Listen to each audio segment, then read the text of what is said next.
and Arnie Kirschenbaum in commemoration of the 11th yahrzeit of Vivian's father, Rabbi Abraham Morgenstern. And we have Mazel Tovs to Alan Broder, professor of computer science at Yeshiva University, on his receipt this week of the Professor of the Year Award. Mazel Tov, Mazel Tov. Beautiful. Mazel Tov.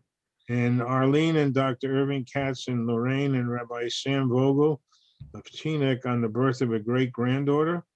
And to share Sharona and Shlomo Katz and Deborah and Shlomo Fink of Scranton, Pennsylvania, on the birth of the granddaughter born to their children. Susan and Rabbi Saul Kass on the birth of a great-granddaughter. Adas Gittel to the Gutzmans of New York. Other Mazel Tovs?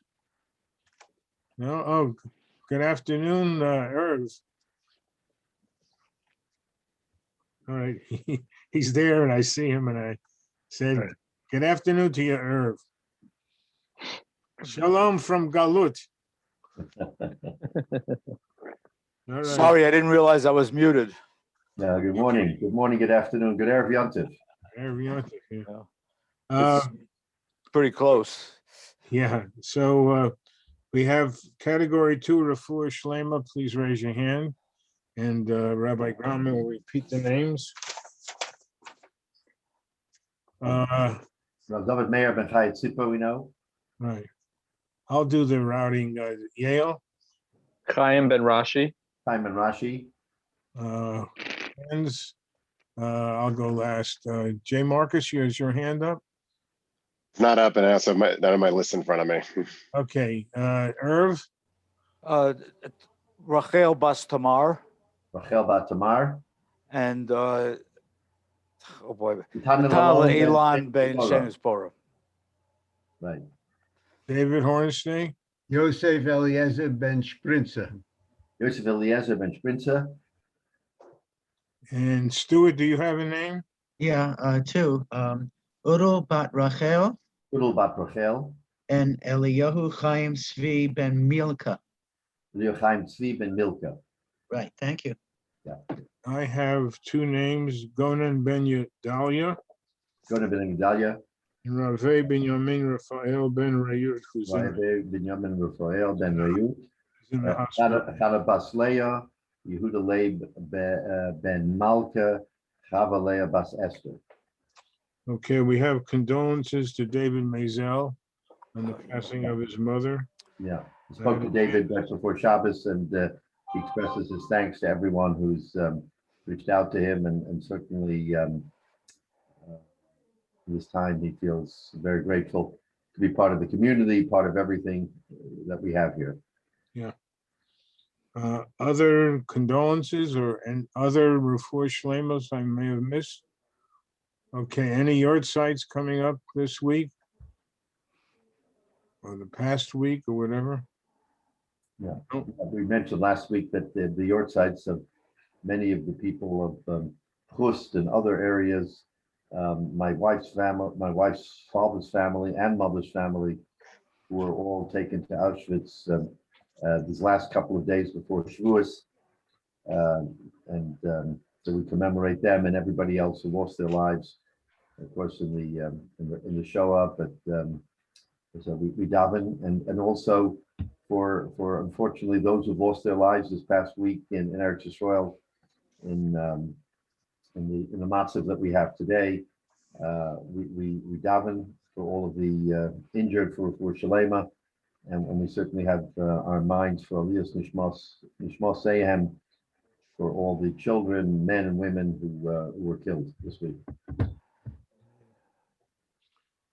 Okay, I think I've finished. Got it.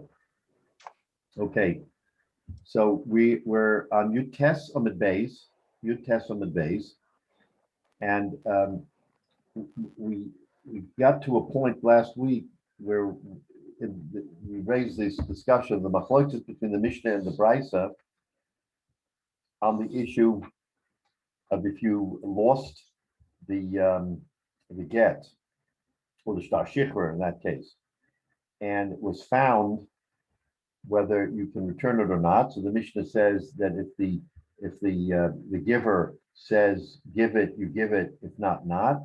And the Brisa says, under no circumstance can you return it to anybody. And the Gemara goes back and forth, trying to understand it. And we said that the machloikis was dependent on whether it was what we called matna shchiv mara, meaning the deathbed gift, or the matana of a healthy person. So in the Mishnah where it says that you can give it when the giver says yes, I gave it, that's talking about matna shchiv mara. Why? Because matna shchiv mara we define as the matana. It's a conditional matana, so we're not worried about anything because if he dies, well, then he said he gave it. But if he survives, he can revoke it. So in other words, we're not afraid of any kind of fraudulent conveyance because he's in control to the very end. And if he does die, then that was what he was intending to do. He said, give it to so-and-so. Whereas in the Brisa, where we talk about you don't give it to either one if it's lost, that's because we're talking about the matana of a healthy person, of a bore.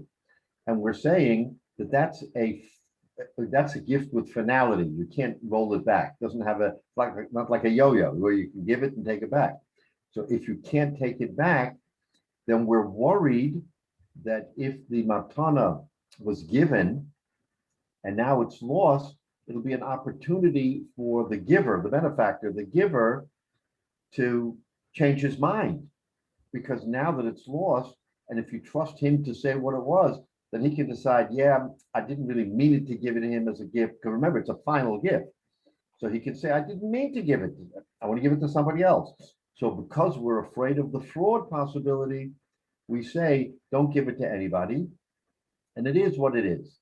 So that's how the Gemara ended the segment that we completed last week by saying that the chiluk between the Mishnah and the Brisa is dependent on whether you are a shchiv mara, whether it was matna shchiv mara or matna bari. So I said it yesterday at the end, I said that's not the end of the story. So we're going to pick up now about maybe 10 lines or so from the wide lines. Okay, excuse me, Rabbi. Yeah. Menashe, do you have any refuah shleimas or anything? No, I do not. Thank you. Okay. Right. So we're going to pick up for where it says Maskevle Rav Zvid. It's about 10 lines or so before the wide lines at the bottom. So in other words, this is where we left off. Now Maskevle Rav Zvid. So Rav Zvid asks a question. You're telling me that there's a chilik between the Mishnah and the Brisa, because in the Mishnah we're dealing with shchiv mara, and in the Brisa we're dealing with a bori, and therefore there's a chilik about whether or not you give it back or don't give it back. How's that possible? He says on the face of it, the Mishnah is talking about a daitiki, which is a deathbed will, and the Brisa is talking about a deathbed will. So how can you tell me that the Mishnah is really talking about a shchiv mara? Okay, that's what it says, a daitiki. But the Brisa is also daitiki, and you want to interpret that it's speaking about a bari, but it's talking about a deathbed will. So Rav Zvid is puzzled. How can you make a chilik between bari and shchiv mara when the very essence of the Brisa talks about a shchiv mara? It talks about a shchiv mara. It talks about a deathbed.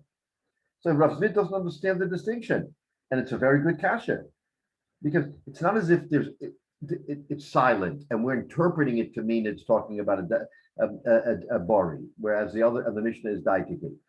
The Mishnah and the Brisa say in so many words, we're talking about a daitiki, and a daitiki is a deathbed will. You can't interpret that as a gift of a bari. So that's his kasha. Maskav Rav Zvid, Ella Amar Rav Zvid. So Rav Zvid wants to reinterpret the machlokes between the Mishnah and the Brisa. And what does he say? Ella Amar Rav Zvid, Ha v'ha b'shchiv mara. They're both speaking about shchiv mara. They have to be. It's talking about a daitiki. The lokasha ha be v'ha b'bare. What does that mean? That in the Mishnah we're talking about where the shchiv mara survived his deathbed illness, and he has the power to revoke. That's by very definition. Therefore, the Mishnah says that if he says Tanu, we give it because he knows what he's talking about. And he's the one who can change it. If he changes his mind, no one is going to say a word. So Tanu has that resonates. It means something. But Hobabare, the Brisa is speaking about where he died. The Shriv Marah died. His son is the one who is now in charge. So if the son is the one who's in charge and the document is lost, says the Brisa, we don't, even no matter what he says, we don't return it. And we're going to explain in a minute why, because with the son, it's a different story than it is with the actual Shriv Marah. It's not quite the same. Why? Masnissen, the Ka'omet Tanu Nosun Bididei. So now the Gemara is going to give us an understanding of the chilik between the Mishnah and the Brisa. The Mishnah is talking about where the Shriv Marah survived. The Brisa is talking about where he didn't survive. And the Gemara now is going to explain to us why we worry about when the Shriv Marah dies, and it's the son. We don't return if it's lost. We don't return it to either.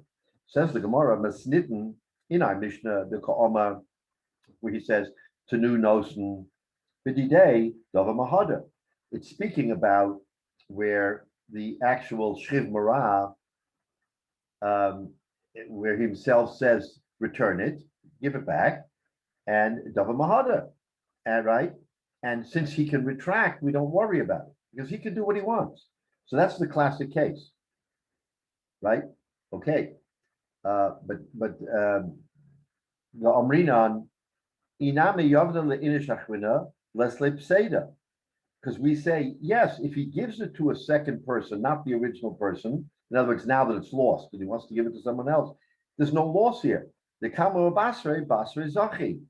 Because with regard to Shriv Marah, if you have to decide between the first person who says, here's my proof, or the second person who says, here's my proof, we always go by the latter, right? Because the latter means that's the last person that that he wanted to give it to.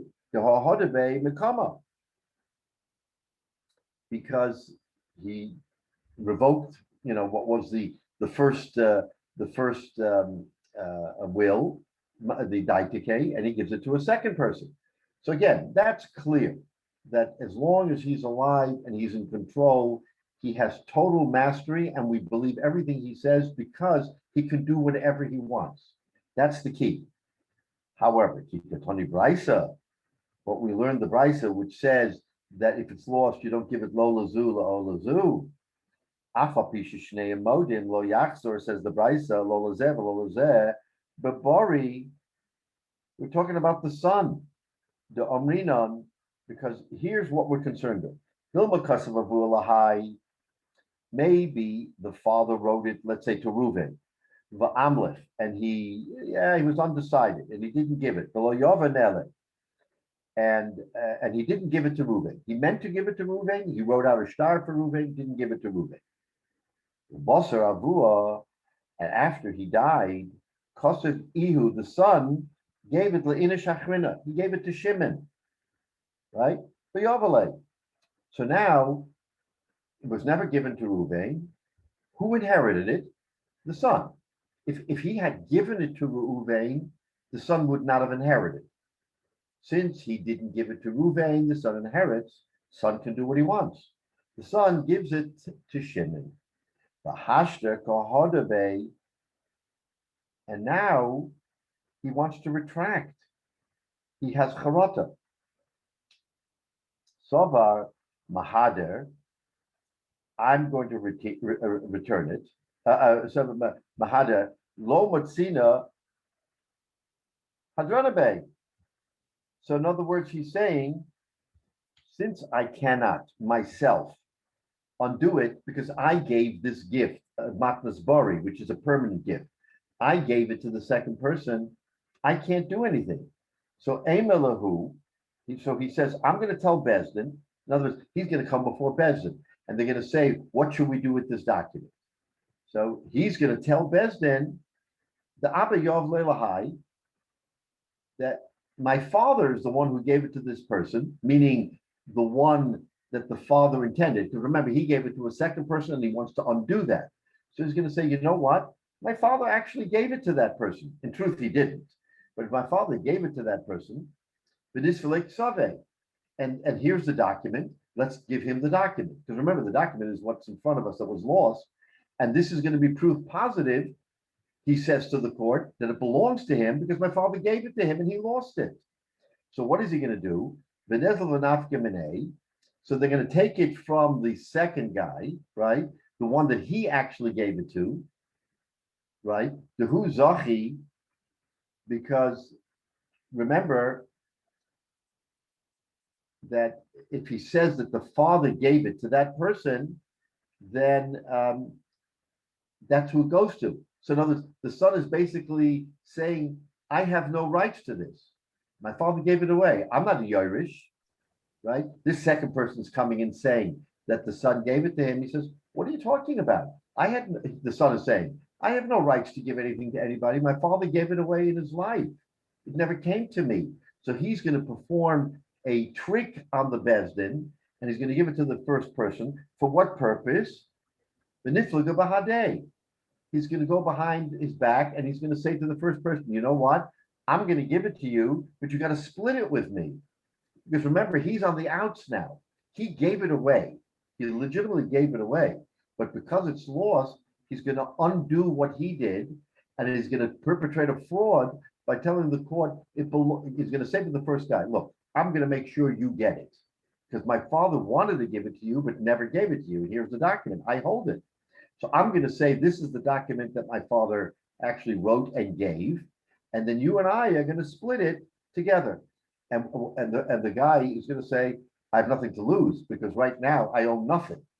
So you're going to give it back to me. Of course, I'll split it with you. I'll take half.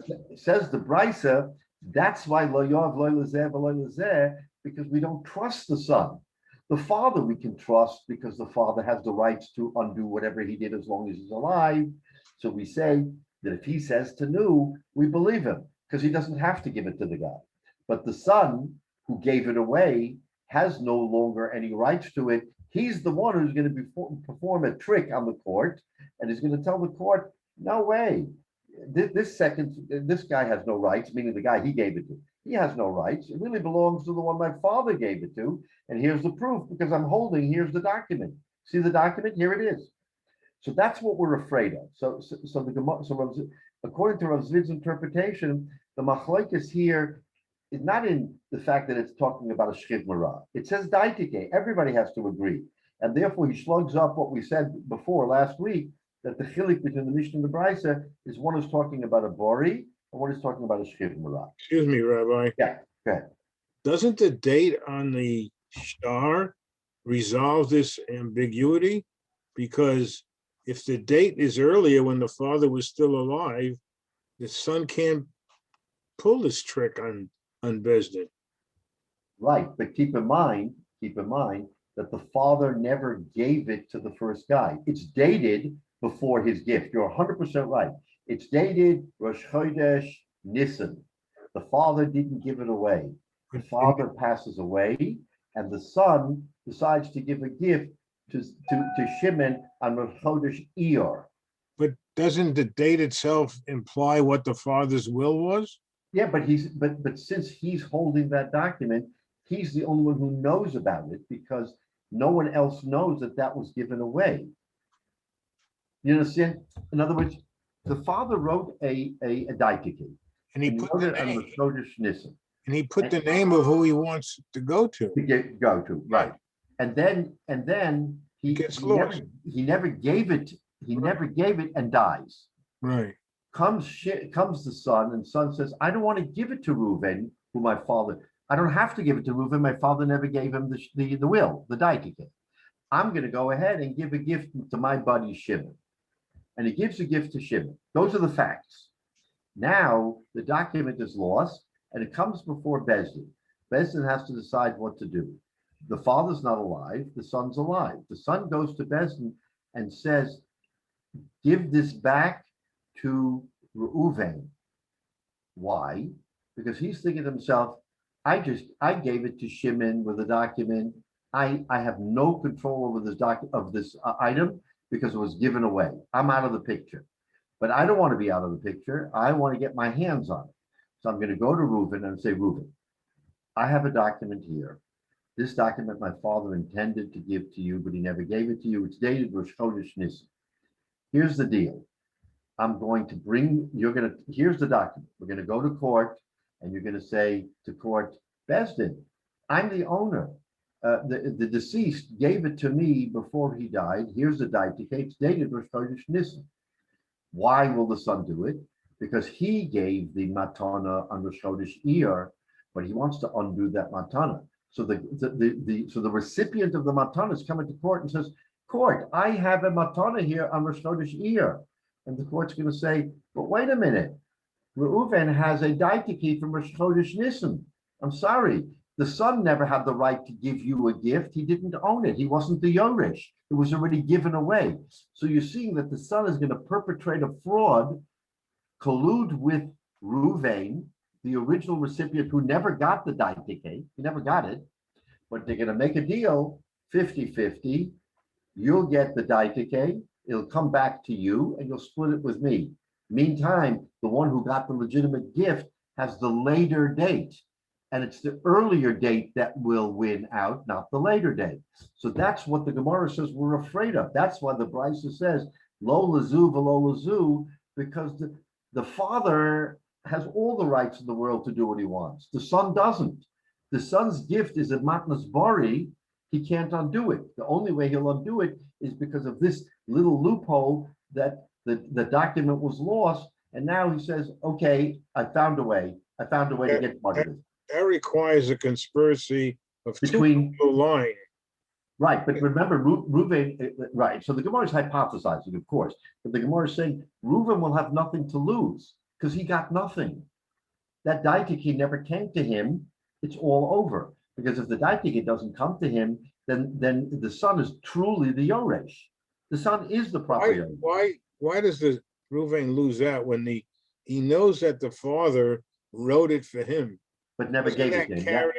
I know he didn't give it, but doesn't that carry any weight in terms of the truth versus the conspiracy? No. The problem is, because remember what we said. We said that in order for a daitike to be complete, the document has to at least be given. You don't have to make a kinyan. You don't have to go through the kinyan portion, but you got to give him the document. You at least have to give him something that says he's the recipient of that deathbed bequest, even without a kinyan. But he doesn't even have that. He doesn't even have the document because the document never left the man's hands and he died. So it's the son who's orchestrating all this. Gemara says the son, we're not so ready to believe because the son may be doing it as an ulterior motive to get something that he otherwise wouldn't get because he lost the Yerusha. So this document doesn't carry over the intent of the father. It has no value until it's given. Until it's given. And since the son gave a different document, a healthy gift document, it superseded the daitike, and the daitike is now useless. But because he gave it, and he says, you know what, I really want my friend Shimon to get it. But then he thought about it and said, why do I want Shimon to get it? I want to have it, and the only way that I can get it is by making a deal with Reuven and at least splitting 50-50. Again, these are all nefarious events, but the Gemara is giving us an understanding of what could happen. Maybe not. Maybe it's 100% fine. They're the tzaddikim, the chassidim. There's no issue. But because this could happen, the Gemara wants to extrapolate and tell us that's why the Brisa says lo zu v'lo zu is because under certain circumstance we don't want him to have the opportunity of doing a trickery on the court. So that the Gemara says is what he would come to court, and therefore in Rav Zvid's interpretation it makes sense. The whole thing is talking about Shchiv Mara, a daitike, but the difference is who's in charge? Is the father still in charge, or did he pass away and the son's in charge? The father we believe, the son we don't believe. It's that simple. Son we won't believe. Okay, so let's finish this section of the Gemara. Okay, so therefore, okay, now, so he comes to Bezdin, And this is what's happening in Bezdin. So now what's Bezdin going to say to him? He comes to court and says, you know what? It belongs to Reuven. Here's the document. My father wrote it out, Beferish. It says, Rosh Chodesh Nisan. Therefore, Hilkach, so now we're on the third wide line. Hilkach, Omrina Lei, now it's the Bezdin's turn. So the Bezdin says to the son, Anan, Hai, Ksivino Lo Yavne Lahai. We're not going to give it to Reuven, the one that it says in the Daitike the father wanted to give. Why? Dilma Michtav Kosve Avua, and they're going to go through the whole fact pattern. Maybe he wanted to give it to Reuven. Okay, we know that. But Miyav Lo Yavale. But for some reason, he didn't give it to him. So you were the proper Yoresh. You were the proper inheritor because he never gave it to Reuven. And you decided to give it to Shimon, who was your friend. And now you want to take back the gift. So in other words, the Bezdin is going to tell him exactly what we just said, that this is going to be a trickery on the court. But the Bezdin goes further. So Ella, what does the Bezdin say? If you're telling the truth, that your father gave it to Reuven, let's just say you're right. Your father did give it to Reuven. He's not here to testify, and we're going to say he gave it to Reuven. Zil at hashta that just for the fun of it, so to speak, go create a document. Write a document today that you're giving it to him as a gift. Your father, you're saying, gave it to him as a matnashchiv marah. He's not here to say that he did. So you know what? Do us all a favor. Write another document and give it to Reuven. Give it to him as a gift. You can do that. Give it to him as a gift. Now, what is this going to help? If in fact your father didn't give it to him, right? He did not give it to Reuven, and you wrote out a shtar matana to Shimon, you yourself did that, Lesle Pseda, Shimon will not lose. Why? The Kamo Basre, because between the first document, gift document to Shimon, and the second gift document to Reuven, which you're now writing, Kamazachi, the first one wins. So in other words, the Bezdin is going to say, you know what?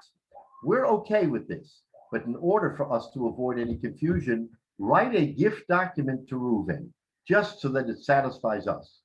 So now, what's the scenario? If he's telling the truth that there was no second document, no problem. Reuven will get it, not as a matnas shivmara, but as a matnas bori, as a healthy gift on Rosh Chodesh Nisan. Rosh Chodesh Nisan, he gives him a gift, all is fine.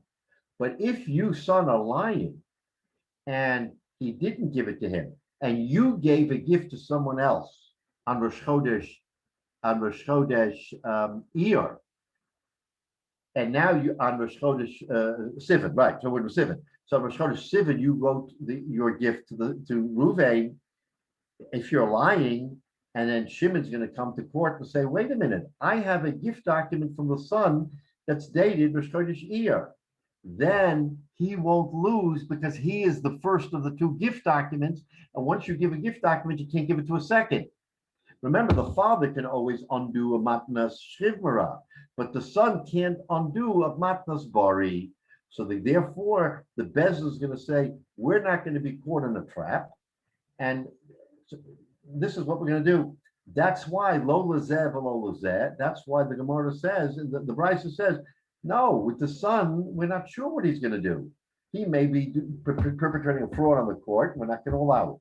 That's the chilik. That's what Rav Zvid says is the chap here, because inherently the son can only give a matnas bari, and a matnas bari now with a matnas shchiv marah we say the last document wins.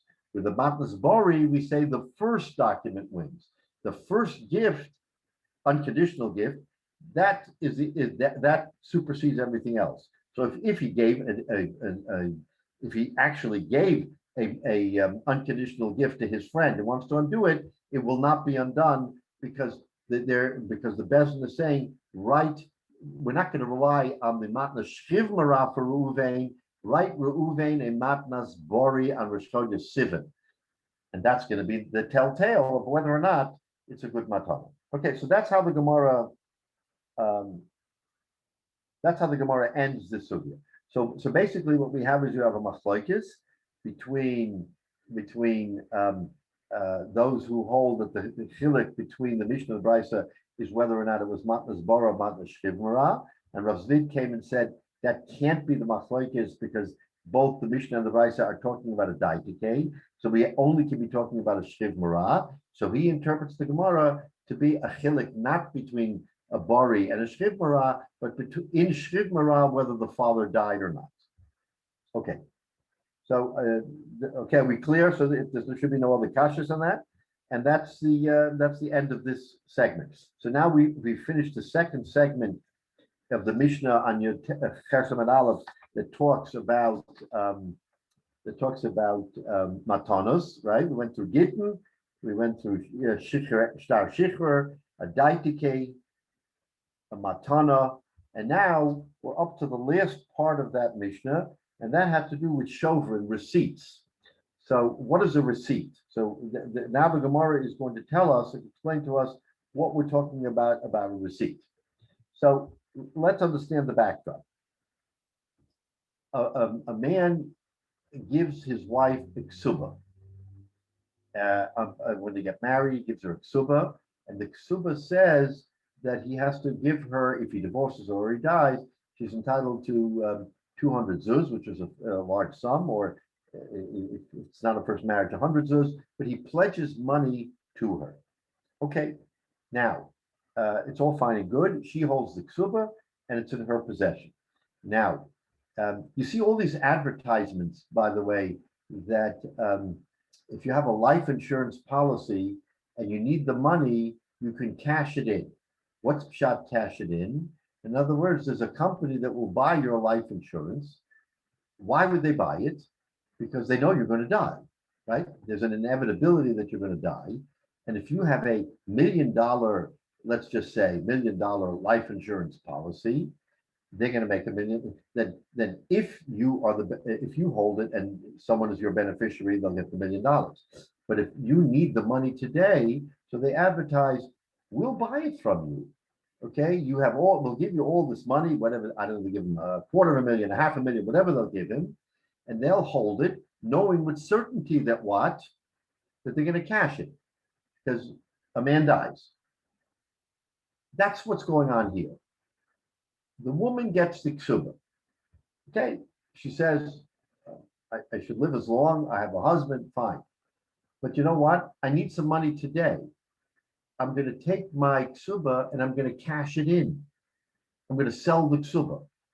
So what she's doing is she's trading a future monetary amount for something today. She won't get the 200 zuz. Let's say she'll get 50 zuz, 100 zuz. But she's willing to take 100 zuz today, then rely on 200 zuz at some point in the future. Okay? So that's what's going on here. And in order to do that, she has to give a receipt, a shover. That's what's pshat a shover. In other words, here's the ksuba, and you have a receipt that the ksuba was sold, and here's the receipt. So that's what the Gemara is talking about. Question. That's I think also like reverse mortgages and things like that, where it's very formalized. But wouldn't this like that somehow touch on a ribis issue? But it's a flat fee. In other words, it's a flat fee. You can loan on a flat fee. It's just ribis you can't charge. But and that's what we do with that. I see, because it's set here no matter how long it's going to be. It's really a fee for service rather than exactly right. And Rabbi Grauman. Yeah. If a wife predeceases her husband, what happens to the ksuba? Now you're touching on what the problem is here. Right. Because it's not like a life insurance policy right. This guy's going to die. Right. That's if she predeceases, then right. Okay. That's exactly part of the problem. You got it, Yale. Is that it's not an automatic. So someone is willing to bet for a small amount of money that he's going to recover the ksuba at some point in time. If she dies, right, or he doesn't divorce her, right, it's upon a divorce or death. If neither of them happen, the ksuba never gets cashed in. So that's the gamble. That's exactly right. So the Gemara says, Tana Rabbanan. So what happens here? So that's the outline. That's the scenario in terms of she wants to cash it in. Therefore, she has to write a receipt to the husband that she cashed in the ksuba. So what happens? What's a shover? Now that shover is lost, and all of a sudden someone finds it and brings it to Bezdin. Zman shoy isha modeh. Same scenario. If she admits, yes, I gave the receipt and there's no problem, yachzir lebal. You give it to the Baal because she says, I wrote it, I got the money, I gave him the receipt, no problem. Eino isha modeh, if the wife is not modeh that she wrote the receipt. In other words, she says, I prepared it, but I never got the money, so I didn't give it. My husband said he's coming by with 50 zuz. He's going to give me the 50 zuz, and I'm going to give him a shover. So she went ahead and prepared the shover, and then what happens? He never shows up. So there is a live shover which hasn't been transmitted. So lo yachzer lo lazeh v'lo lazeh. So you don't give it to either. Very much the same scenario that we had with Gittin and with the Shtar Shiur. So frek the Gemara. Are you saying that if she is moda that she wrote the shover and gave it, that we give it to the Baal? Same kasha, dilma tishrei. The same problem that we've had all along in the Gemara, the Nisan Tishrei problem. Wrote it in Nisan, didn't give it till Tishrei. V'ozlo zilta l'ksuba v'tovas hana menisan Tishrei. So what does this wife do? She says, you know what? I got 50 zuz from my husband. Okay, let's say I did get the 50 zuz, and I'm willing to be minded. But wait a minute, you got the 50 zuz. What happens if she took that? Maybe in fact it didn't happen. And she sold it to a third person. She says, here's my opportunity to get another 50 zuz. So she goes to somebody else and says, here's my ksuba. It's worth 200 zuz, a lot of money. I'll sell it to you for 50. So he's miyashiv, and he says, like Yale says, not sure I'm going to make it here, but it's worth a shot. So he's going to give her the 50 zuz, and she's going to pocket the 50 zuz. Now all of a sudden the shover turns up, and she says, "Sure, my husband gave me 50 zuz and I gave it to him." So then all of a sudden, what's going to happen is someone's going to say, come up and say, "Wait a minute, the guy's going to." I own this. She sold it to me. He says, "What are you talking about? Here it says in Nisan, I got a shover. When did she sell it to you? Oh, in a year? She couldn't have sold it to you in a year. She sold it to. I already paid her in Nisan the 50. Now it didn't happen until Tishrei, mind you, but the shtar says the receipt says Nisan. We're going to have the same trickery problem again." And that's what the Gemara is afraid of. Why are you not afraid of the Nisan Tishrei scenario? And someone's going to get hurt here. Someone is going to lose money because once it's lost, she can say, sure, he has it. Meantime, she sold it to somebody else. So that's the Gemara's basic. Yeah. Who has the ksuba? You have two documents now. You have the receipt and you have the ksuba. Where is the ksuba right now? Let's say that she didn't turn over the ksuba, but she should turn over the ksuba, right? That's what she should do. Nobody should be buying it for 50 zuz without getting the ksuba. Right. So she time is, you know what? I should give you this ksuba. I'll give it to you Later, and I'm going to give you a receipt today. Yeah, and then she goes and sells it again, and again and again. Again, exactly. So the receipts are supposed to be in lieu of the ksuba, but this woman is smart, and she says, you know what? I'm going to wind up with my entire 200 zuz today, and I'm not going to worry about it. But in the meantime, all these people who are buying it on the come, thinking that they're going to cash in, are all going to be out of luck.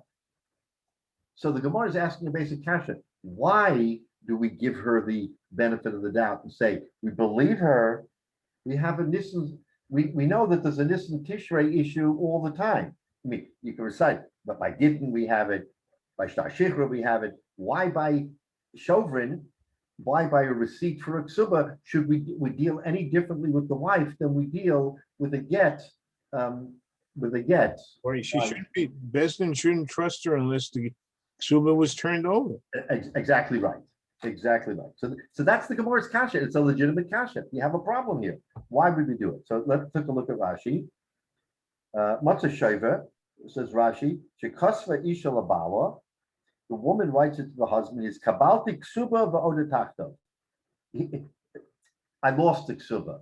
The Ksuba was in a flood. I mean, you name it. But I'm giving you a receipt. The receipt says, in lieu of the Ksuba, here is a receipt for 50 zuz for the Ksuba you gave me under the chuppah on Rosh Chodesh Kislev Tavshin Nun. But wait a second, Rabbi. They're not supposed to live together unless she has the ksuba, right? Say it again. They are not supposed to live together unless she has the ksuba. That's right. That's exactly right. But so she's saying, so it's lost. She claims it's lost in a flood. She claims it's lost, and that's why I'm not giving you. That's why I'm giving you the shover instead. So what? He's going to write her a new ksuba, but I mean, yeah. But the fact of the matter is that ksuba becomes now irrelevant because the shover shows that she cashed in on the ksuba. It's an interesting question, la halacha, by the way, David, that you asked, is if in Metzias a wife does this transaction with the husband, does she need to have the ksuba in the house anymore? Because now the ksuba is somewhat irrelevant because the shover, the whole purpose of the ksuba is for her protection.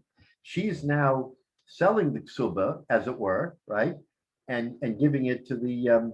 Now we can interpret, by the way, the shover to be the torn ksuba, if you will, because remember what happens. One of the ways to cash in the ksuba is you give the ksuba back to the husband, and the husband rips it. If he rips it, that's the siman that it was paid, it was exercised. So we're talking about a receipt, not a ksuba. But hypothetically, to your point, if she gave him the ksuba and he ripped it, and that was the shover, and that's what's now lost. What's coming before Bezin is a ripped ksuba, which acts as a shover. Bottom line is, it's a receipt, one way or the other. But I think you're right, though, that technically she doesn't. If that's what happened, I don't know too many people who have done that in point of fact. But then maybe the ksuba is no longer relevant. She doesn't have to have one. All right. She's going to want another one if she wants to sell it again. Right. She wants a second bite at the apple. He's going to say, no ksuba. I've given you one. It's over. Okay. Below notna at Tishrei, v'hulo para at Tishrei. So he actually didn't pay her until Tishrei. V'ozla'i ba'oda tachta b'nisan l'Tishrei.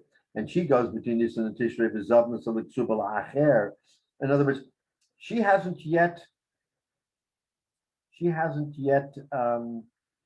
gotten the ksuba, the money from the husband. The husband, let's see, the hilo para Tishrei. So he didn't pay her until Tishrei, and she goes ahead and sells it to somebody else between Nisan and Tishrei. Then the Tovas Hanoah Klomer Bezol Lefi Shenostim Ma'osov the Sofek Im Tomus He Yerishena Bala the Yafsid Misha Lakha the Myamas Bala or Yerishena Yelokeach the Makoma Yagvia Subasa Vishuvla Labala the Flola Aksuba Lokeach Vishover Shenosim Bishma ain't a klum. So in other words, Yale, to your question, the fraud here is it's actually two different things. One is that she'll predecease him. And then there's none. And the second will be that that he'll die. The fellow will come to collect, and they're going to show him. Wait a minute, you're coming to collect on a shover. The husband has the shover. The husband was the one who redeemed it. So in other words, he'll be out no matter what. If she predeceases, there's no ksuba, right? And if he dies, there should be a ksuba, and he has the shover. Then the fellow who bought it on discount, as like a discounted policy, he's out of luck, because what are you talking about? The husband, look at the date. It says Nisan. You have a fraud. You were duped. You bought what looked like a shover. It was dated Iyar, and the real shover was Nisan. But of course, it wasn't Nisan because he didn't give her the money till Tishrei. So he'll be out, says Rashi, on two possible ways. There's no way he'll collect. That's what we're afraid of. We're afraid that the wife will perpetrate the fraud, and then the husband unknowingly will not have known that someone else came on Rosh Chodesh Iyar to redeem the ksuba. So he will rightly say, I bought it back, and he didn't buy it in Nisan. He really bought it in Tishrei, but he'll say, I have a shover that says Nisan, so he won't have to pay.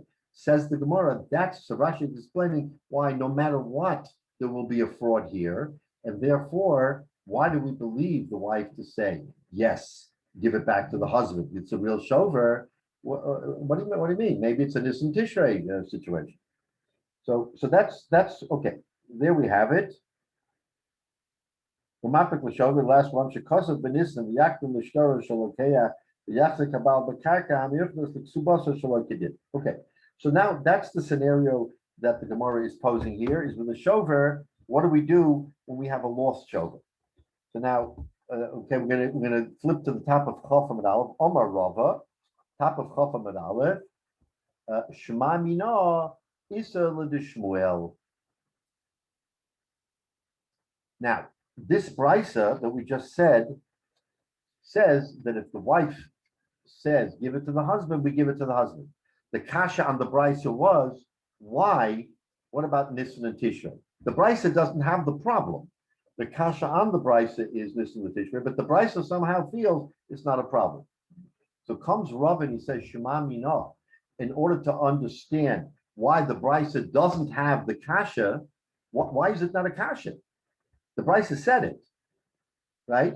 So why is it not a kasha? He says Isa l'Shmuel, because we hold like Shmuel. What does this mean? So Rashi Shema Mina Nidlo Chashina Lahachi.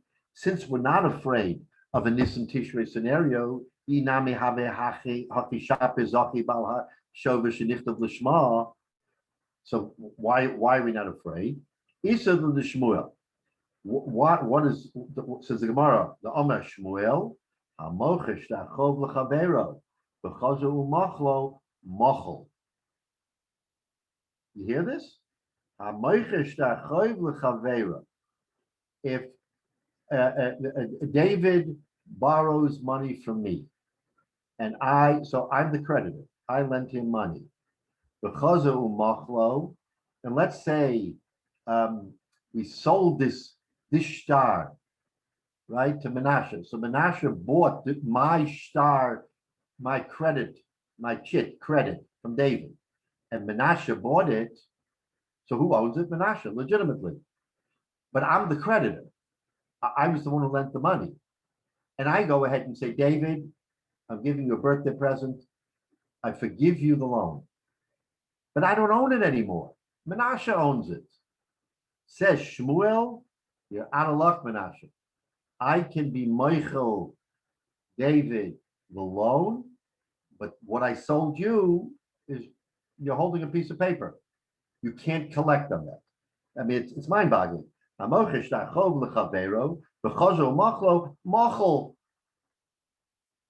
give me Michael. and even further, va'afilu yoirish mochel. Va'afilu yorish mochel. Even, let's say I have a yoirish, right? And the yoirish says, my father lent money to David, but I'm being moichelit, right? I'm going to do his chus here for my father, and I'm going to be moichel. And you, Menashe, are out of luck. I mean, that just doesn't make sense, right? So, how can you do that? So says Rashi, Isa the Shmuel the Amar HaMoiche Shtachayv L'Chaveiro V'Chaza HaMoiche Hazeh U'Mochlo Mochelhu Esel Halove Hilkach in Moch Vazu Ksubasa Be'ir. When he sold the ksuba in Ir, the Hanishtarchov, because that's the ksuba is a star, right? It's a shtarchov because that ksuba is the equivalent of a loan document because you can collect on it.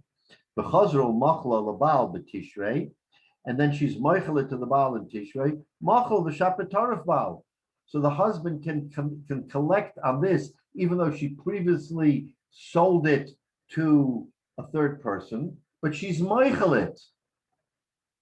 Just like Shmuel says, you can be moichel a debt, even if you sold that debt off already. Says Shmuel, you could do the same thing by a ksuba. In other words, you can take the ksuba, you can sell it, and then you can be moichel, and he's out of luck. That's why the Brisa, holding like Shmuel, doesn't have a problem with giving it back to the husband. Because worst comes to worst, there's a mechila here. I mean, it's a very, very strange set of facts that the Gemara is telling us that this is allowed. That one can make a loan, sell the loan, and then be Michael the loan. Who are you to be Michael the loan? You sold it to Menashe. How can you be Michael the loan? I'm allowed to be Michael the loan. So that's what's puzzling here. Okay? So, but nevertheless, Rava says that that's the fact. The Metzia says that you're allowed to do it, and therefore there's no problem in the Brisa. The Brisa allows it. So now, that's our scenario. So, but comes Abaye and he says no. Abaye Omar, filatema lesa de Shmuel. I can't accept what you just said, that's legitimate. I can't accept that there is such a metzias of making a loan, selling the loan, and then being Michael the loan. It's not. I mean, it's going to uproot commerce. So Abaye doesn't want to hold from this. So how does he for the Brisa?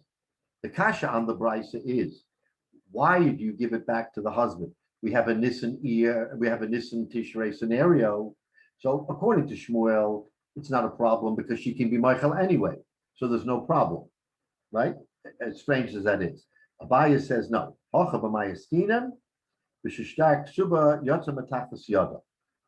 We're talking over here by different scenario that the shtak suba, she produces it. Okay, so now we're back to the scenario where shtak suba yotza matachas yada, that she produces the ksuba, and she says, "I didn't sell the ksuba," right? So therefore, we can return the shoiver to the husband because she's saying, "I didn't sell it to a third person." The whole havamina here was that maybe she'll sell it to a third person in the meantime. But if she produces the ksuba, right, like David, like you were saying, oh, you know what? I stuck it under the mattress and I forgot. I forgot. So I gave a shaver, and now we're worried. And she says, whoa, wait a minute. I just remembered, and pulls out the ksuba from under the mattress. So she never sold that ksuba. So therefore, she can be believed to say, I gave the shaver to the husband because there's no havamina that there was a third person. The whole havamina of the Brisa was, it was a Nisan Tishrei scenario. And between Nisan and Tishrei, she went ahead and did a trickery to another person. She's producing the evidence that she didn't do it. So in other words, Abaye is saying our situation in the Brisa is speaking about a case where Suba Yotza Matachas Yada. she actually produced the ksuba. And by producing the ksuba, she's actually showing that she could not have performed a trick.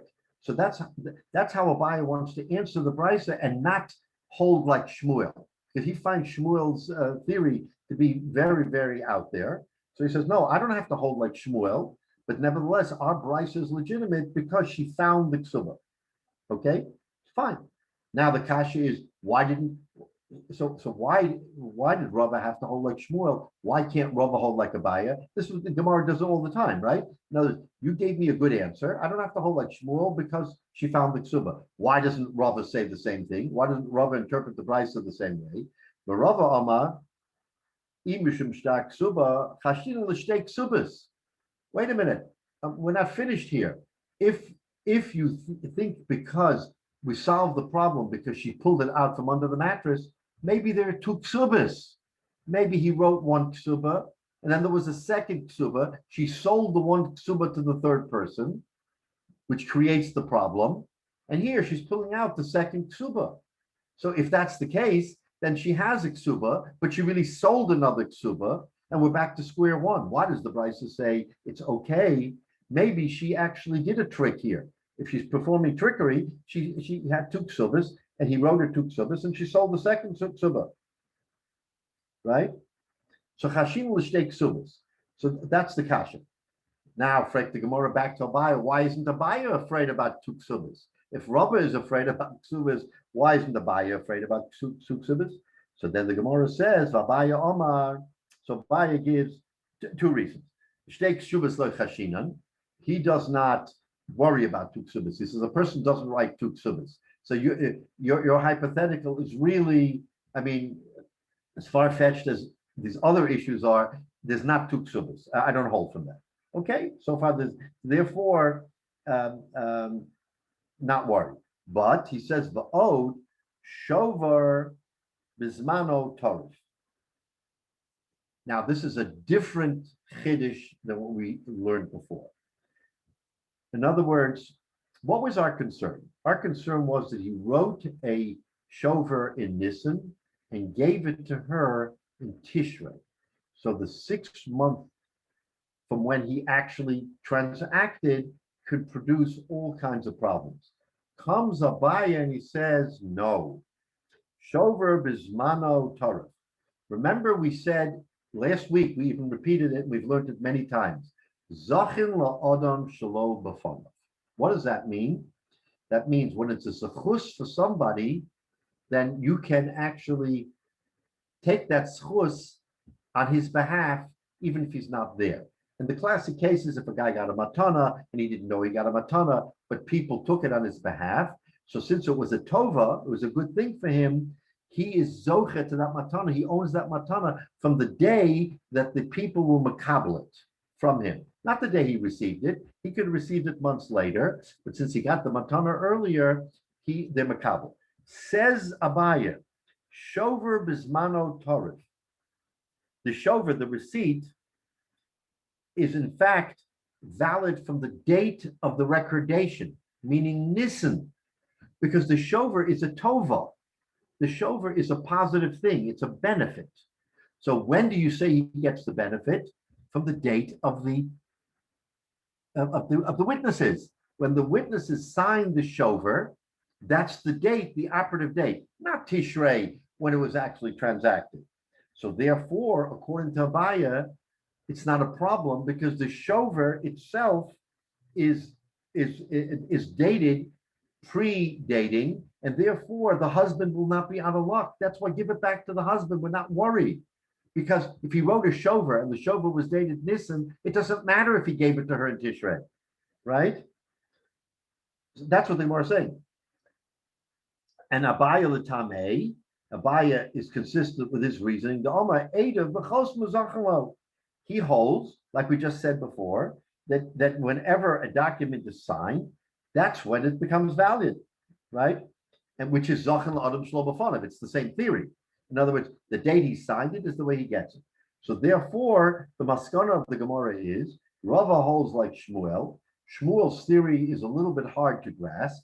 Abaye says, no, I have a different theory. The Gemara goes back and forth and trying to understand why one doesn't hold of the other. And at the end of the day, the Gemara says that Rav is Latame because he doesn't hold from Shtei Ksubas. Therefore, his scenario is what it is. And Abaya says, I have two reasons. One is Shtei Ksubas, and if you don't hold from Shtei Ksubas, then I'm take Zachal Adam Shalom B'fan.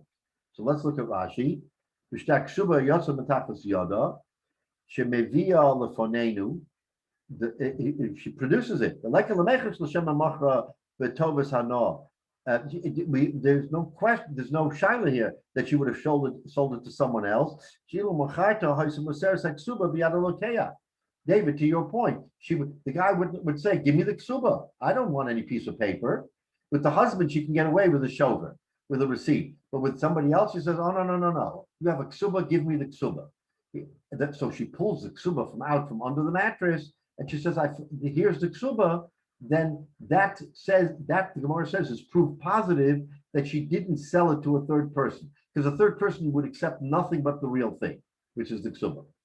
Okay, so then we came up with the shtei ksubas. Maybe there are two ksubas. Shema shnei shteri ksuba hayala yeshlocha shema mosra echad lokeach. Maybe she gave one to the lokeach. The bol lachsavo the limchol eitzel bala umoseres lo shover. Hamukdam to the husband, she can get away with a shover. Meantime, she has another ksuba, right? Elavada is the Shmuel metoch shebiyoda limchol shtar ksuba labala after lo chashinu l'shema kesevas litten benissen. So now, since she can be Michael, it doesn't matter if the shover was written in Nisan and given in Tishrei, even if it was given in Nisan and done in Nisan, and he has the shover, she can say, I'm Michael. So in other words, she's being Michael, even if it was a legitimate Nisan transaction. So the fact that it was Nisan or Tishrei is irrelevant, because she could have uprooted it even if it was all in Nisan. That's Shmuel. From here, there's no right to Shmuel. Why?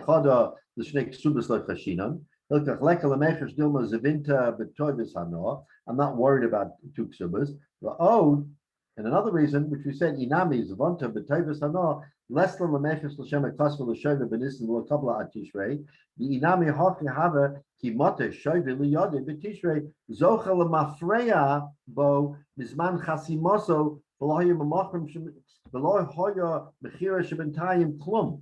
And the Mechira to the third person would not have been anything anyway, because he was Zoiche the day of the writing, not the day of the giving. The whole problem was it was the day of the giving, and she did a subterfuge and sold the ksuba to someone else before the giving.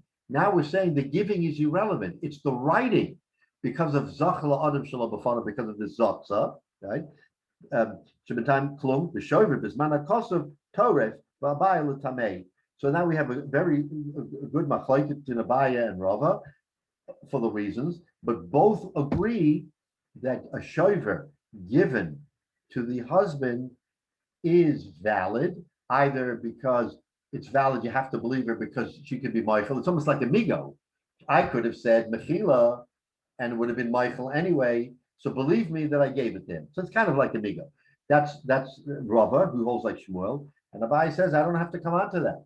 If I hold Zachal Adam Shalom B'Fana, and I hold that the Adim of the Chasima at the time of the Shover are valid, then of course give it back to the husband. Nothing she could have done in the interim, any trickery would be valid to uproot the husband, because he has the Shover.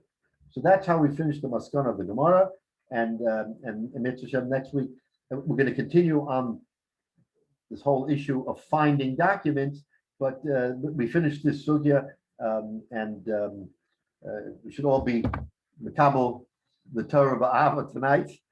We should all have machshavas, all the things we talk about, and again, especially for our brethren in Eretz Yisrael, who many of the soldiers will not be learning all night; they'll be up soldiering all night. So we should learn from them, and we should have our machshavas that Bnei Shalom should be matzal. And one of the most beautiful videos that I saw this week, maybe some of you saw it, was a video of Israeli armor, artillery, tanks going along the road, and you had people who were clearly Chilonim. I mean, there was no question from the video they were Chilonim, who were calling out, Hashem Yishmor Lach. Yes, that was very moving. That was very Very moving moving.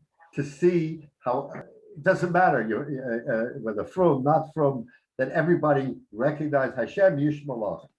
So that's our message, Hashem Yishmor Lach, to our brethren.